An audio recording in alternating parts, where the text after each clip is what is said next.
Augusta National, I mean, it was always the coolest because it was an oasis that I got to see on TV in every April, and the fact I get to play it now in the tournament is really a dream come true. Back here on the EA Sports Golf Preview Show, glad to have you with us.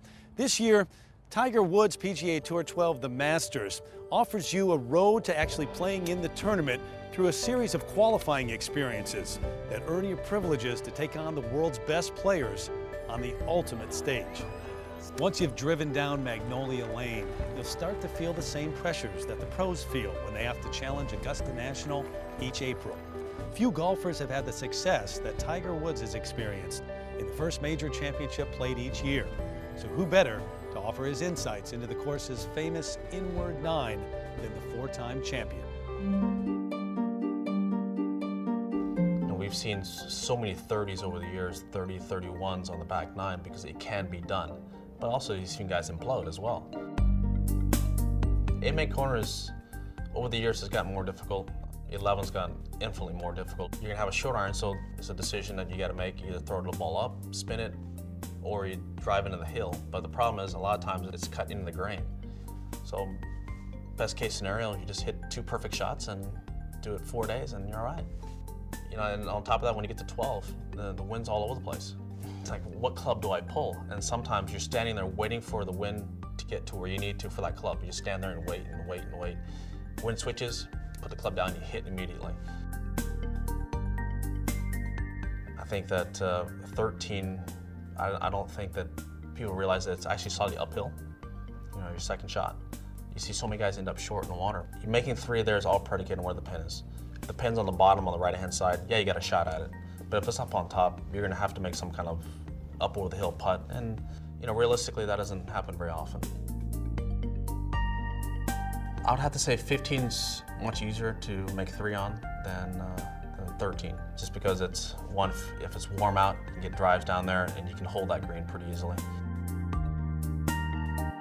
I think 16, I mean, you're hitting to, looks like a small coffee table up there, and it's domed.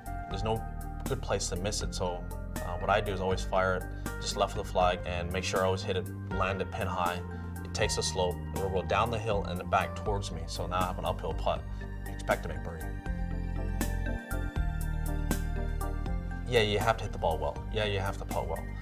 But you just can't let the emotions get the best of you there. If you lose your mind at any key stretch, it'll cost you a tournament.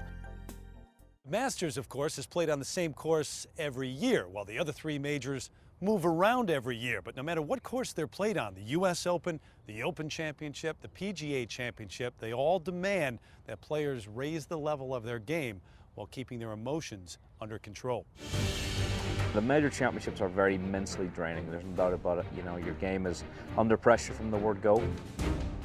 Long weeks. There's a lot of people out on the golf course from Monday. The practice rounds take 6 hours. There's just a lot going on. Your physical stuff is not going to change. I mean, all of a sudden you're not going to be better than you were the week before.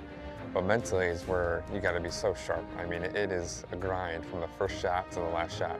If your game's good and you're striking the ball well and playing well, then it's a mental aspect. But you know, if you're struggling with your game, then it could be the physical. They're both demanding. A golf course like Augusta National or Congressional, where the rough's going to be high and it's going to be hot, those golf courses just demand a lot of you mentally. And at the end of the week, the guys that are mentally the best prepared to play in those conditions are the ones that usually keep their composure at the end and finish higher on the leaderboard. The challenge in major championships, which is something that I think is you learn piece by piece, is managing expectation levels. This is not your normal tournament, and you've got to learn. A lot of times we'll see guys come in, they seem like they're surprise winners, but what they've really done that week is manage their expectation levels better than everybody else. They knew I'm not going to make a lot of birdies. They accepted a level of performance that is not overpowering the golf course, but taking what the course gave them. Mm-hmm. It's funny when you think about it. You almost should have to sign a waiver form before you play a major. I mean, they're that dangerous. But the point that I keep coming back to when it comes to majors is not only that preparation, but people wonder, is it more mental or is it more physical? And I think one begets the other. And by that I mean, if you're starting to feel any kind of fatigue physically, it's going to affect you mentally. And I think that sort of, especially when you get on the back nine or on the weekend and you got all that pressure going, and it's a long golf course. These courses this year are over 7,500 yards.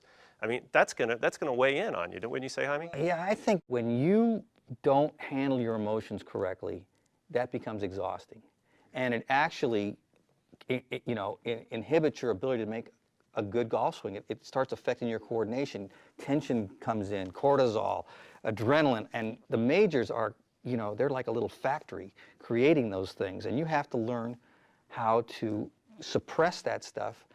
And I think it's a mindset, and I think it's about being resilient, and it's about understanding emotions and how to manage emotions so that you stay level. We talk about this with the occasional time that we play, within our company, a stroke play tournament.